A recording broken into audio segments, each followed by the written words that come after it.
Good evening, everyone, and welcome to the Brian Crombie Radio Hour on Saga 960. It's Christmas time coming up, the holiday time coming up. And one of the big challenges during this time is that, frankly, food banks have still got challenges to feed people. And one of the advantages is people start to get into giving spirit. And so one of the things that a friend of mine who I think very highly of, Imran Hasan, has done over the course of the last couple of years is organized a big Christmas event, a Streetsville Christmas breakfast fundraiser for the local food bank. And he's doing it again this year. And I had the pleasure of coming to a couple of his events before COVID, and they were a lot of fun. Then I guess last year he had a drive-through event. This year it's going to be a virtual and in-person event. So it's going to be a hybrid event. So I want to introduce you to Imran Hasan, who is a community activist up in Streetsville area, very involved in a whole bunch of different things.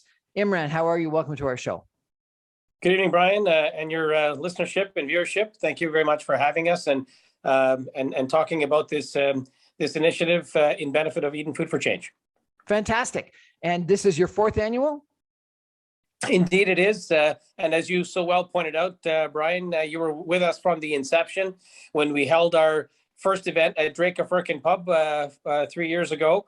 And it was just a mission to get 100 people together, each donating $20 and raising $2,000 for the food bank. And as you pointed out, Brian, last year we did a COVID-friendly drive-through fundraiser, which served over 650 meals, and we raised over $33,000 for Eden Food for Change. Excellent. And this year it's going to be what date and where? Saturday, December the 4th at 8 a.m. through to 11 a.m. And this year, after 3 years of supporting our dear friends at Drake Pub, it was agreed upon we would transition the event to the Mississauga Convention Center.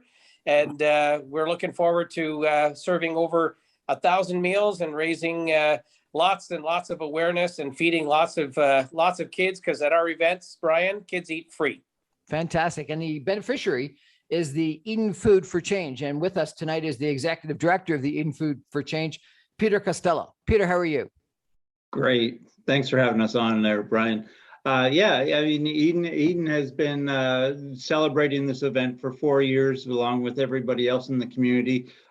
It's really, we look at it as being a Streetsville event originally, but it's really starting to grow. And we're starting to see a lot of people coming from around all of Mississauga and even into Brampton area. So we're getting a lot of support that way. Eden, as a lot of people know, we've been around for about 32 years. So we have 3 food banks, and one of them is in Streetsville. We just opened that this year.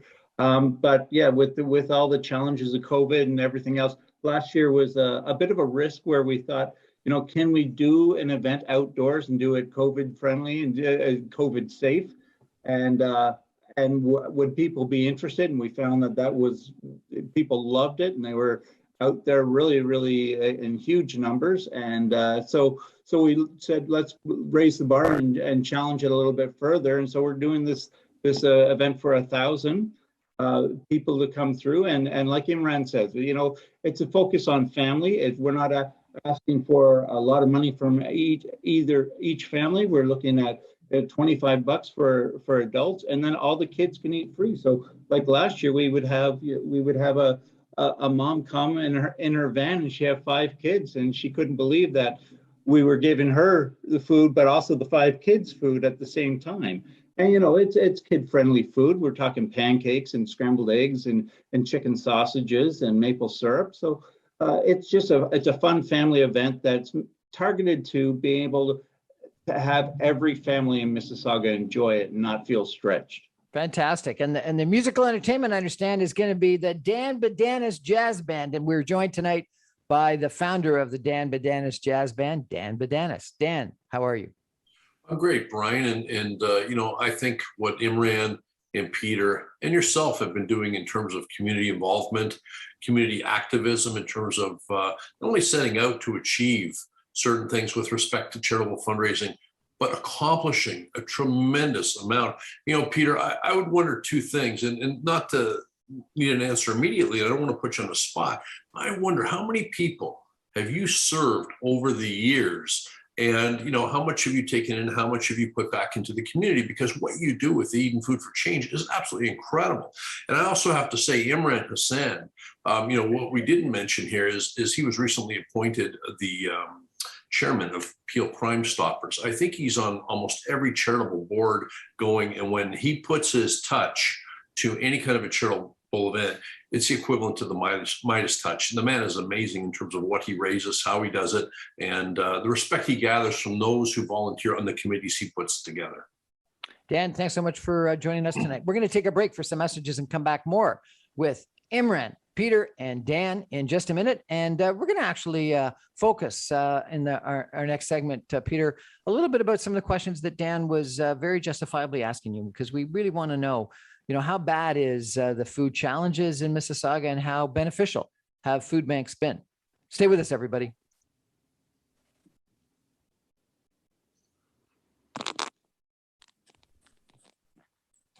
Welcome back to the Brian Crombie Radio Hour on Saga 960. We're talking about a great event that's happening in December 4th at the Mississauga Convention Center. It's going to be the Streetsville Breakfast, Streetsville Christmas Breakfast for the Food Bank. Imran Hasan is the organizer of this event, along with a committee of other people. And the recipient is the Eden Food Bank. And we're joined today by Peter Costello, who's the executive director of that organization, and Dan Badanis, who's going to be the musical star of the evening, and Imran, who is, as I mentioned, the organizer. Peter, maybe I could turn to you. And Dan was asking, I think, you know, everyone wants to know, you know, people think about Mississauga as a reasonably prosperous community. How many people do you and other food banks, if you know, actually serve in Mississauga? Well, to be honest with you, we're not serving enough yet. Quite honestly, that about 17% of the population of Mississauga are what we would call precariously food insecure. And of that, we only see maybe 20 food banks across Mississauga see only about 25% of that 17%. And so there's a lot of people that are going without food, or skipping meals, or not eating the food that they would care to eat, just because they can't afford it. And so the food banks are there for people. You know, we've always worked on the premise that that if people need food and people are valuable, then come and see us. And so for us, you know, we see over 2,000 people a month coming to our food bank, and we're in, like you were saying, we're in a reasonably prosperous area of Western Mississauga, but there are still a lot of people that are in need of food, and so we've really focused on trying to get the awareness of that we're out there, so that you can come and use our food banks. This year, it's interesting. We opened a new food bank in Streetsville, and we've had a challenge at first to getting more and more people to come in and use us. It's starting to happen now, and it's just interesting how many people are shy to use this. But once they see what we're giving them, then they come back more and more, and that has been a real blessing for us, that we're able to serve these people with really highly nutritious food, and so that's what our focus is as a food bank. I'm not sure what people think of what food banks offer, but for us, over half the food that we give out is considered fresh food. So you think of doing food drives for food banks, and we always think of non-perishable food. Well, that only represents 45 to 48% of the food that we give out. We give out a lot of fresh food, and so we actually have to buy food and to give the right amounts of food for people. Because for us, the challenge that we do is we have a vision statement saying good food for all. And for that, what we do is we really look at the Canada Food Guide, and we really try to give out that quality of food so that people can live healthy lives and get the food that they need. I'm surprised that you're saying that there's you know, so many more people that could be served by food banks, and the supply of food banks isn't enough given the potential demand. Why is that? Why in prosperous Mississauga are there so many people that need food banks? Well, I think you have to look at each person as an individual, and sometimes it's only small snippets of time that they need a food bank. You know, if you've lost your job and you're waiting to get your next one, well, being in Mississauga, there's a lot of professionals even that they lose their job, and sometimes it's 6 months to 2 years before you get your next gig that is what you really would like. And so during that time, maybe your severance package is run out. So I mean that is somebody that is highly educated, but they still have family to feed, and they need to feed themselves as well. People, I think, over the years have always thought it's only the poorest of the poor that use the food banks, but we're trying to get the message out there that, you know, if you need food, you should be coming to us, because, you know, if a kid's going to school and they're not getting the right nutrition, how are they going to be able to learn? Right? Do you do anything to qualify the people that come to the food bank? Do they have to have a certain below a certain income level or need, or do you just accept anyone that comes? Well, see, that's what used to happen, was there's qualifying of food bank clients. But over the last, say, 10 years in that, food banks across Canada in general have stopped qualifying people, because it's difficult to qualify people just straight on income and expenses. Because just an example, if you make this so much of an income and your expenses are lower and you have this residual money, people might judge, oh, you can afford to buy food. But what if that person has a partner that has a gambling addiction, right? What if that person has a grandmother that they have to take to the hospital every week, 3, 5, 6 times a week, and the costs of doing that and paying for parking and everything else? There's a lot of life circumstances that we can't fold into kind of a 5-minute audit of somebody's income and expenses. And so across Canada, you're seeing that most food banks do not qualify people any longer. And usually it takes a lot of guts to go through a food bank door. And so if you're really looking at the filters for controlling who comes to a food bank or anything, it's really just somebody having the guts to come through that door the first time. That's really probably the best filter, because they know whether or not they need us. Now, we know that maybe 3% of food bank users across Canada are, let's call it, cheating the system. But do you make it more difficult and embarrassing for the 97% that do genuinely need us? And so that's kind of where we are, is as food banks in Mississauga and across Canada, is that, you know, if you're in need, please come to us. Where you say you have 3 food banks in Western Mississauga, tell us where they are if you could. So we have one, the new one in Streetsville, and that's actually at the Streetsville United Church on Queen Street. And then we have our original site, which was started 32 years ago, and that we call it our Battleford site, and that's at the Eden United Church, right at Winston Churchill and Battleford. And then the other site is our Unity site, and that's our main warehouse too. We have a 7,300 square foot warehouse there. And the Unity site is on Unity Drive, just south of the 403 and Winston Churchill. Where do you get most of your food or funds? Yeah, so for food, we get a lot of, like, the non-perishables. We get a lot of that through food drives, through corporate food drives, through community food drives, individual donations. We have a lot of that, and also schools. But we also purchase a lot. So next year we have a budgeted item for about $250,000 of purchasing of food. So we have to raise funds through our social enterprise. So we run a Meals on Wheels program where we supply all the meals for all of Meals on Wheels for Mississauga and Oakville. And so that generates a small amount of income at the same time. We have a lot of donations through corporate people and individuals. We have groups that come into our kitchen and actually do team building in our kitchen. And then all the food they produce gets given out at the food bank, and through the team building fees, they actually pay for the food.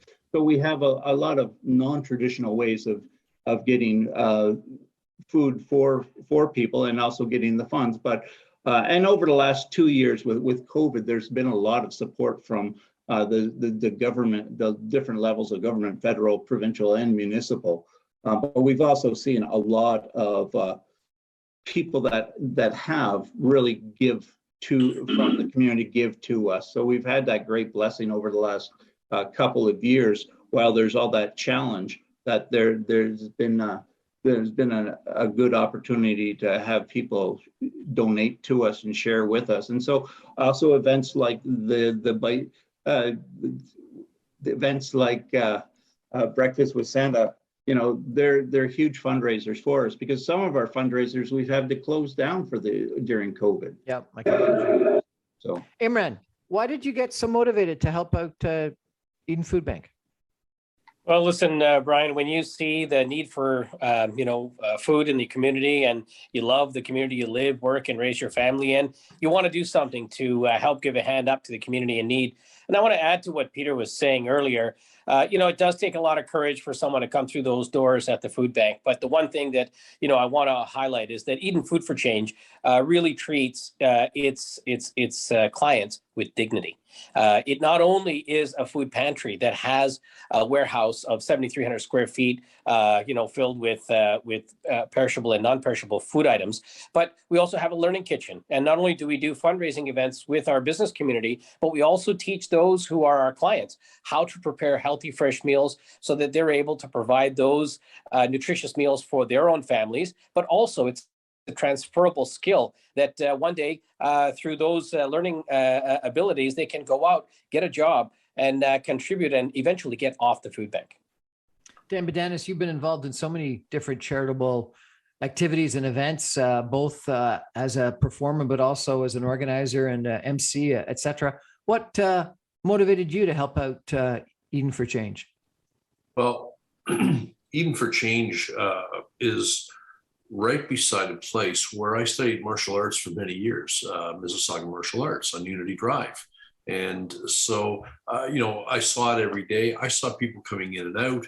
I saw the people who were working there. I saw the sincerity. I saw the need. And I also saw a hole, if you will, a need that needed to be filled.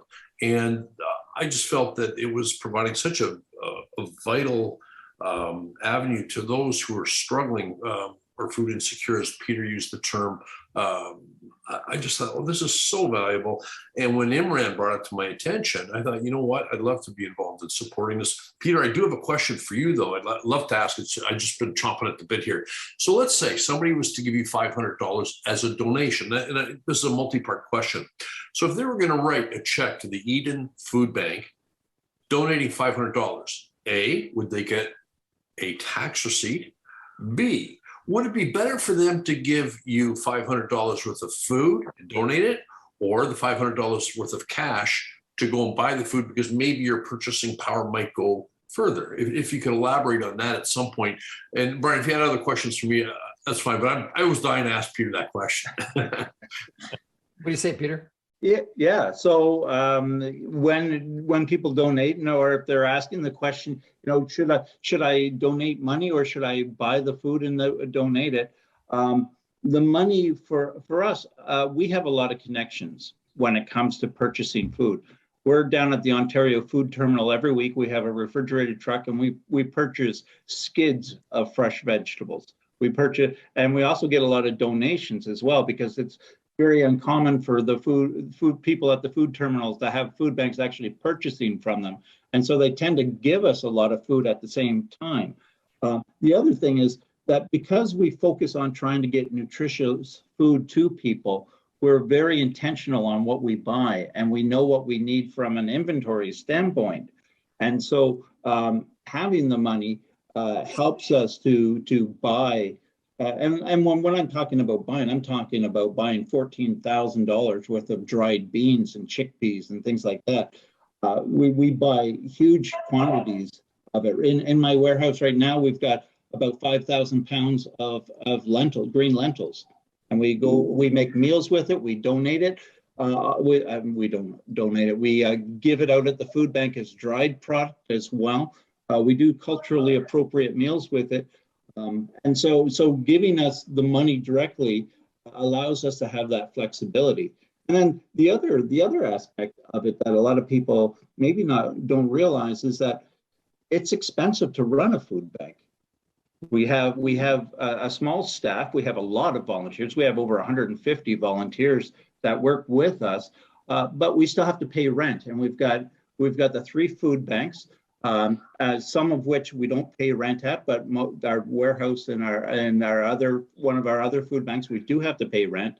We have to have our truck.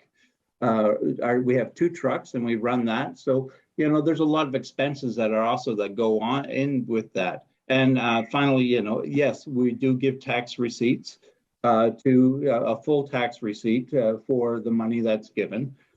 We don't give out tax receipts for food that's donated, though, right? So unless it comes from a corporation and they're donating skids of food, then we can give what is called an in-kind donation receipt. But yeah, so for money, yes, we can give a tax receipt. And tonight with Imran Hasan, who is the organizer of an event on Saturday, December 4th, which is the annual Christmas event. It's the 4th annual Streetsville Christmas Breakfast fundraiser for Eden for Change. Peter Costello, who is the executive director of Eden for Change, and Dan Badanis of the Dan Badanis Jazz Band, who's going to be the performer at that event. We're going to take a break for some messages and come back more with these gentlemen in just a minute. Stay with us.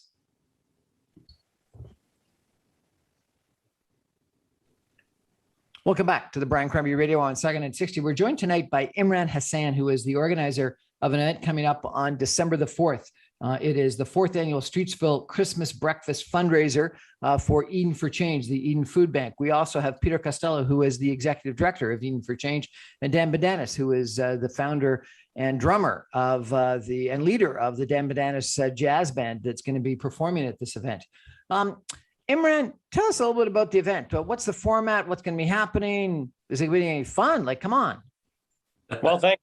Great question, Brian. And yes, for those who attended last year, they'll remember that at the drive-through service, we had set up a Christmas market, which was really a welcome to all of our guests who are supporting the food bank, including our first responders in police, fire, and paramedics, as well as our community partners, including Meridian Credit Union and our friends at Jakeman's Maple Products, as well as our friends at Drake Firkin Pub, and of course, the group that has supported us from the very beginning at Coffee Culture. All of these and many more, including Boots on the Ground, and there's so many more. If I keep naming them, we'll be here all night. But you'll have a welcome wagon of community partners who'll be just waving to everyone and wishing them a Merry Christmas. Starting with, of course, Santa Claus will be there checking his list twice to make sure you're on the nice list and not on the naughty list.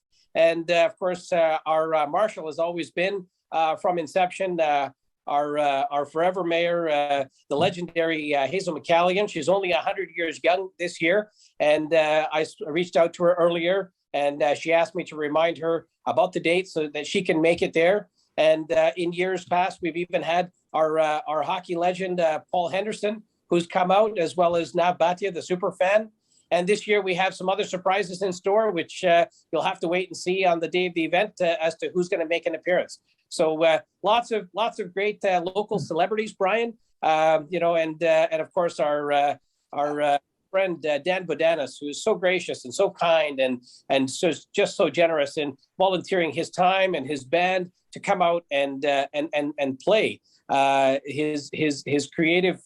Perform his creative arts at this event, serenade our guests, and just help lift up the spirit at this special time of year.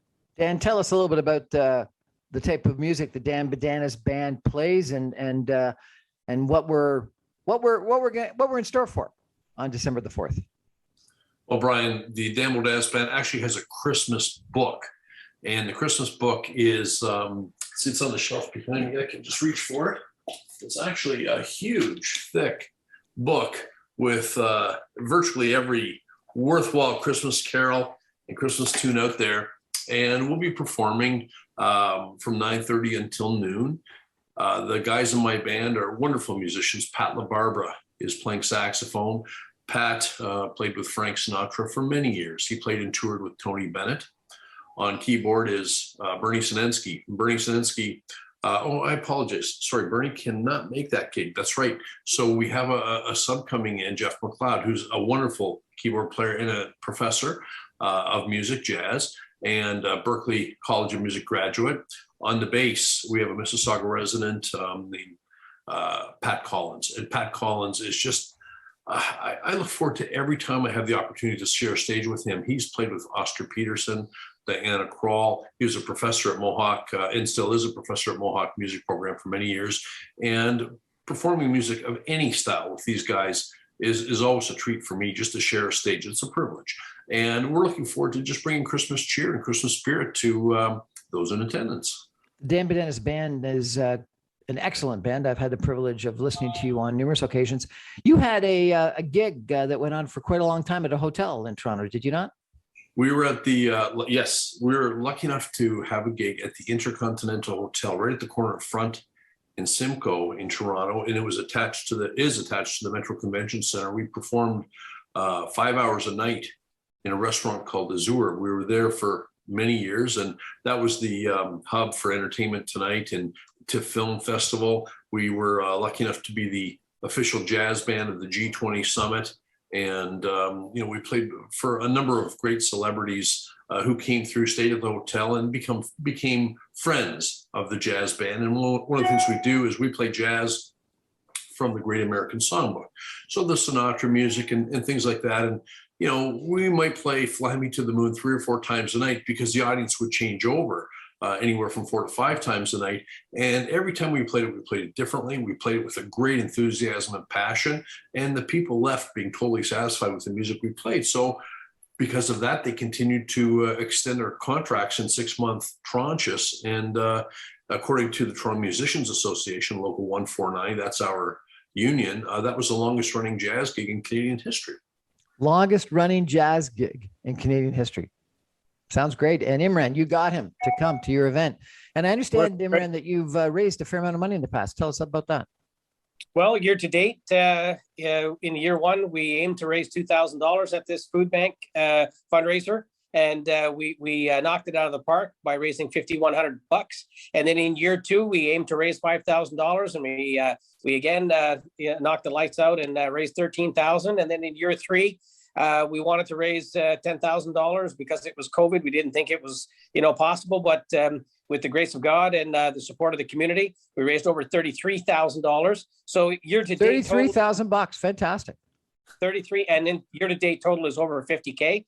And this year, we're keeping fingers crossed, and with love and support with our local artists like Dan Bedenis and others who will be performing. I think we can really do something special. And Peter has an aim to serve over 1,000 meals in the drive-through. We have a capacity for 240 people at the Mississauga Convention Center indoors. So really, this is going to be something special. And as Peter pointed out earlier, yes, it started off as the Streetsville Christmas breakfast, but today we're really looking forward to the future. And not only does Mississauga need, but it deserves an annual Christmas breakfast fundraiser at this caliber. And we look forward to continuing raising the bar of excellence for our residents and for our guests.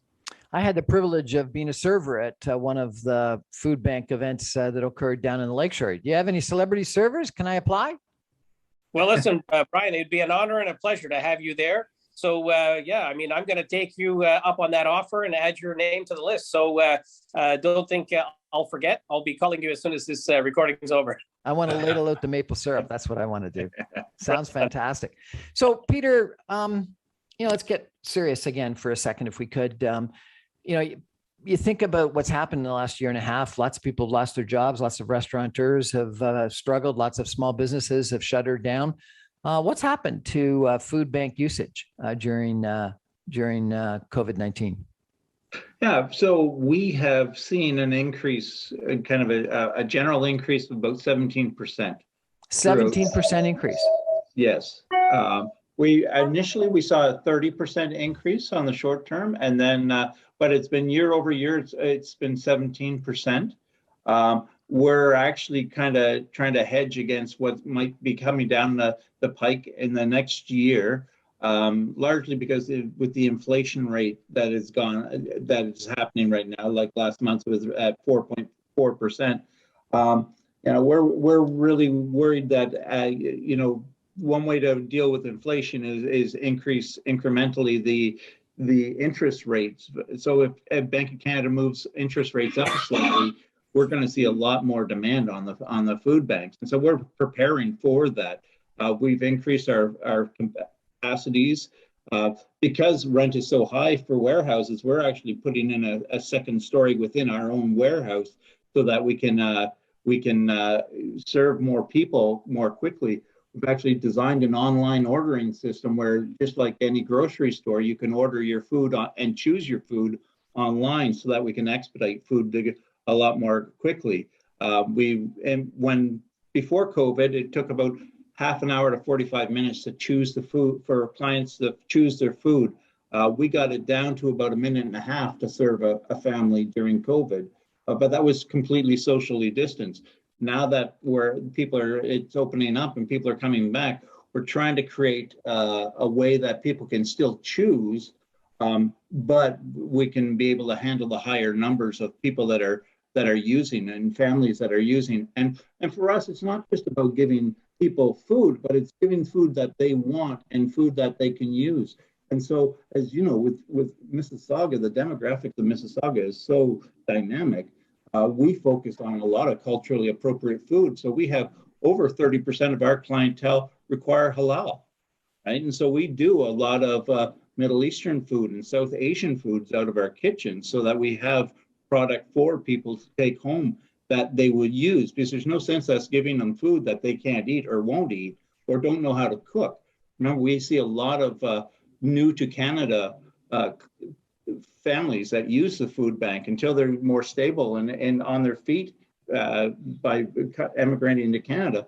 They need to have this kind of support. And so we've seen a lot of increase of food bank using during COVID, but I think going forward, we're going to see a lot more. And that's kind of what we're preparing for right now. Peter, what's wrong with our system? We've got low unemployment levels. We've got, high income. The stock market's at an all-time high. Low interest rates are at an all-time low. The government was supplying unemployment insurance. We've got welfare. There was, special CERS programs during the last year and a half. Why, with all that prosperity in our community and government funding to the socially disadvantaged, why do we still need food banks? Well, there's no question there's a lot of cheap money out there. It's just who has the cheap money. And so there's a large segment of the population that still doesn't have the income. They're either underemployed or they have, like we have a lot of food bank clients that have 2-3 jobs and they still can't make ends meet because living in Mississauga is not cheap. And so, the CERB, I'll tell you that I really believe that the CERB really saved a lot of food banks from having to close, because if it wasn't there, then we would have had a lot more people using the food banks, and a lot of the food banks would have been inundated with clients. And this is what, since October the 23rd, when the government started to tighten up on who gets what benefits, I think we're going to see a lot more, a new spike of food bank users. So yes, there is a lot of money and there's a lot of prosperity out there, but there's still a lot of people that, maybe moments in time in their life, they just need the food bank because they don't have the money, or people that have always consistently struggled are not being pulled along with the prosperity. And so there you see a lot more disparity between, people that can afford to live comfortably in Mississauga and people that can't. But in the same respect, we're seeing a lot of support from families and from people that they know they've been blessed, and so they are sharing, they are helping out. But who can predict what's happening over the next year, and who could have predicted what happened this past year?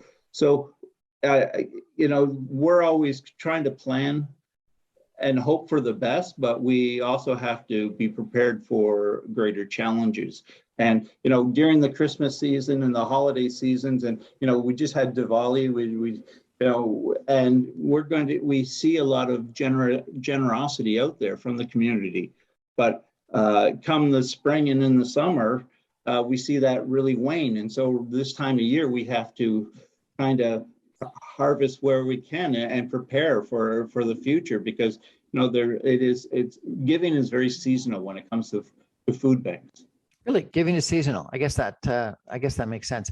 I used to be chairman of something called the Mississauga City Summit, and we had a social policy task force. And it was interesting that one of the really shocking statements that was made was that we've got just as much, if not more, poverty in Mississauga as exists in major urban centers of Toronto, Vancouver, Montreal, et cetera. But it's more hidden here. And you sort of might see it a little bit more evidently in downtown Toronto because of street people and tent camp encampments and things like that in parks. But in Toronto, in Mississauga, what they said is that it's hidden because people sleep in their cars rather than sleeping out on the street.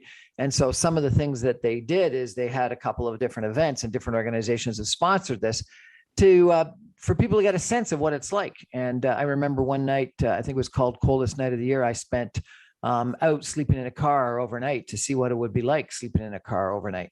And I was sleeping in a parking lot at Square One beside a Tim Hortons. And I had to go to the washroom at like 3 o'clock, 4 o'clock in the morning. And I went in 2 or 3 times. I was freezing cold. The same people were in there that were, living in cars or living on the streets, that had to similarly find a place to warm up and or go to the washroom and or buy a coffee in the middle of the night. And they, didn't have a lot of cash, obviously. And so I guess one of the questions I've got is, how do we make sure people are aware of the challenges that we have in Mississauga? Because it is a little bit more hidden, and we are living, in our nice homes in streets, and maybe not walking by it like you would if you were in downtown Toronto. How do you make people aware of the need for food banks? Yeah, I mean, it's a real challenge. It's always been a challenge for food banks, especially in Mississauga. Since we're in the shadow of Toronto when it comes to media as well. It's difficult to get the message out, but that's why we are ourselves as an organization, Eden Food for Change. We have our kitchens, our learning kitchens, where we see over 1,100 people come through the learning kitchen from corporations and from schools, and we're able to share that message. And if we can share the message with people, then they go out and talk about it, right? And also we have our 150 volunteers, and some of our volunteers have been volunteering for 32 years. And from what we're seeing is they love being with us and doing stuff in both in the kitchen and in the food bank itself. They're our greatest ambassadors, because it's difficult to get the message out elsewise, because it's, we do purchase signs, but that's expensive. And really we have our online messaging through the social media. But aside from that, the best messaging is from people that actually get to experience what we do, either as a member or as a volunteer or as somebody who's just coming in for an event. And so that's that's how we get the message out. I really thank you for what you do. Imran, tell me, remind us, please, when is the event? Where is it? How do I get tickets? How do I sign up, etc.? Fantastic. Thanks again, Brian. Streetsville.org is the website. It's a $25 donation for adults. And remember, kids eat free always. Their meals on Santa. Santa will be there along with many of our community partners. I'd be remiss if I didn't mention Royal LePage, Meadowtown Realty, who are sponsoring the gift bag. There's lots of goodies inside the gift bag. You'll have over $100 of value that you get as a guest when you donate $25. It's unheard of. And of course, our good friends, our special friends at Streetsville Home Hardware, who donate a Christmas wreath to every family that comes through our event. Again, there's so many hidden surprises when you come through. It's just an uplifting spirit. You're going to meet our firefighters. You're going to meet our frontline heroes in police and paramedics. You're going to meet all of our community partners. I want to say thank you to our board at Eden Food for Change, our executive director, our staff, our volunteers, our community partners. And Dan, thank you so much for joining this initiative this year, contributing your craft to what we're doing to help raise the bar of excellence and give a hand up to the community in need. And Brian, thank you for allowing us this opportunity to talk about the 4th annual Streetsville Christmas Breakfast, streetsville.org, $25. Please join us. It's Saturday, December the 4th between 8 a.m. and 11 a.m. It's a drive-through. Don't miss it. It'll be fantastic. At the Mississauga Convention Center, Saturday, December 4th, Dairy Road West at Huron, Ontario. As Imran said, 8 a.m. to 11 a.m. on Saturday, December 4th. Eden for Change, the 4th annual Streetsville Christmas Breakfast for fundraiser for the food bank. Thanks very much, Imran Hussain, Peter Costello, ED of Eden for Change, Dan Badanis of the Dan Badanis Jazz Band. Thanks very much. I look forward to having some pancakes with you all and some maple syrup. Good evening, everybody. That's our show for today. Happy holidays.